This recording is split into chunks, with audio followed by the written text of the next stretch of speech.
Volem anunciar que la pròxima legislatura serà la legislatura de l'esport i que la Gandia que tu vols, que és eixa que està dibuixant el programa de govern dels socialistes, contindrà una ciutat esportiva.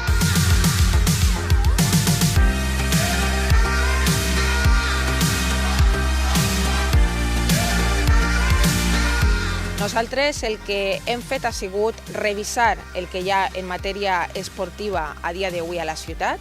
Les instal·lacions i infraestructures existents necessiten d'una rehabilitació pràcticament urgent i per tant anem a cometre primer que res aquesta rehabilitació de les infraestructures que ja existeixen. El que volem nosaltres és tractar l'esport com una qüestió transversal que afecta a totes les edats de la nostra ciutat.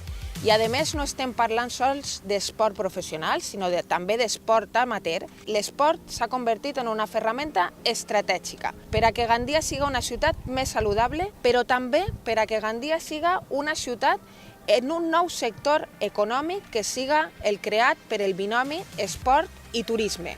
Aquestes infraestructures noves de les que estem parlant tindran com a espai fonamental les Folles, que a dia d'avui ja tenim allí més espais i més solars d'usos esportius. La gran inversió es farà en la zona d'usos esportius universitaris que hi ha enfront del campus de la Universitat Politècnica de València. I allí les dues grans infraestructures que volem construir seran un pavelló més gran que el que tenim a dia d'avui al poliesportiu, un pavelló amb capacitat d'albergar entre 4.500 i 5.000 espectadors i també com a gran infraestructura que anem a dissenyar allí serà la piscina de 50 metres, l'anhelada piscina de 50 metres. Sí que apuntem a una infraestructura aquàtica, no sols seria una piscina de 50, hauríem de fer-ho complementari.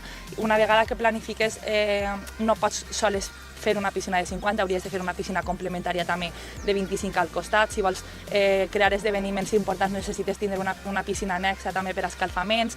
També pensem en una infraestructura aquàtica lúdica i recreativa, en zones d'espa, de sauna, inclús de tobogans, per a que les famílies de la ciutat també puguen anar allí a fer esport, però també a consumir la instal·lació de manera més lúdica. Nosaltres no creguem que les ciutats tinguen que mirar-se de 4 anys en 4 anys, sinó que s'han de mirar per a veure què volen ser en el futur.